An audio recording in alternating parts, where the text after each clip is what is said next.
Baik, selanjutnya kita akan pantau nilai tukar rupiah terhadap dolar Amerika Serikat di pasar spot untuk perdagangan kita pagi hari ini. Langsung saja kita pantau rupiah saat ini terpantau masih menguat ya, tipis saja tapi 0,02% di posisi 14.360 per dolar Amerika Serikat. Ada 4 data penting hari ini yang akan dirilis oleh Badan Pusat Statistik, mulai dari indeks harga konsumen, perkembangan harga perdagangan besar Maret 2022, perkembangan nilai tukar petani dan harga produsen gabah Maret, serta pariwisata dan transportasi nasional. Ini menjadi indikator yang diharapkan mampu mengerek nilai tukar rupiah terhadap dolar Amerika Serikat.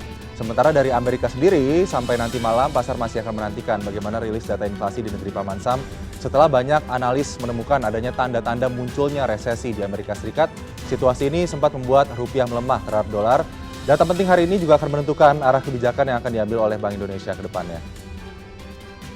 Lalu bagaimana dengan posisi indeks harga saham gabungan di sesi pertama hari ini, tepatnya pada pukul 9.17 setelah menyentuh level tertinggi all time high-nya. Kita lihat IHSG masih melanjutkan tren penguatan, kita menguat 0,26% di 7.071 di perdagangan jelang akhir pekan.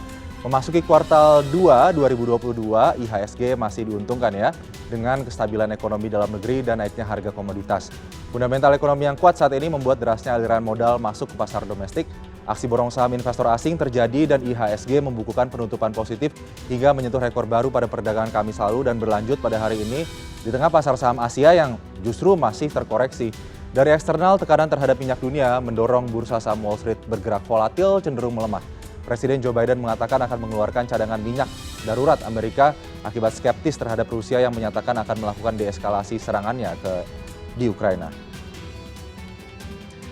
Kita pantau selanjutnya bagaimana penutupan bursa saham di Asia Pasifik. Nah, ini dia, kita lihat semuanya berbeda jauh dengan IHSG. Pasar saham domestik kita yang ada di zona positif, semuanya kompak memerah ya. Kita lihat dari Nikkei 225 Jepang yang turun 0,85%, Hang Seng Index turun 1,54%, Shanghai Composite juga turun di 0,09% dan juga Kospi di posisi 2.740 atau turun 0,61%. Bagaimana dengan bursa di zona kawasan Eropa setelah Jerman, Prancis teriak karena adanya keterbatasan pasokan berbagai komoditas. Nah, ini juga masih kompak melemah.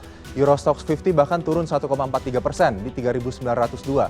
FTSE 100 turun 0,83% di 7.515. Kemudian DAX Jerman di posisi 14.414 turun 1,31%. Kekerong turun 6.000 di 1,21% di posisi 6.659. Semuanya kompak melemah begitu. Ada skeptis antara perjanjian damai atau perjanjian gencatan senjata di Rusia dan juga Ukraina begitu. Saat ini Eropa mengalami krisis pasokan untuk minyak karena Eropa banyak memasok minyak dari Rusia.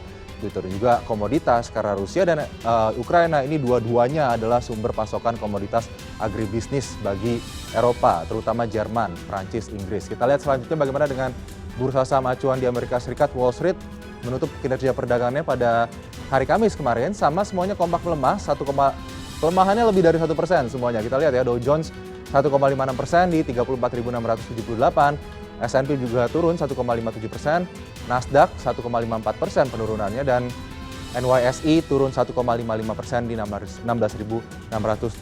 Tidak lain tidak bukan karena tadi yang sudah kita bahas terkait dengan tanda-tanda resesi di Amerika Serikat yang mulai terlihat oleh investor dan bagaimana pasar masih wait and see karena nanti malam Bank Sentral Amerika Serikat The Fed akan mengeluarkan berbagai data ekonomi yang akan nanti menunjukkan bagaimana arah pertumbuhan pemulihan ekonomi di sana.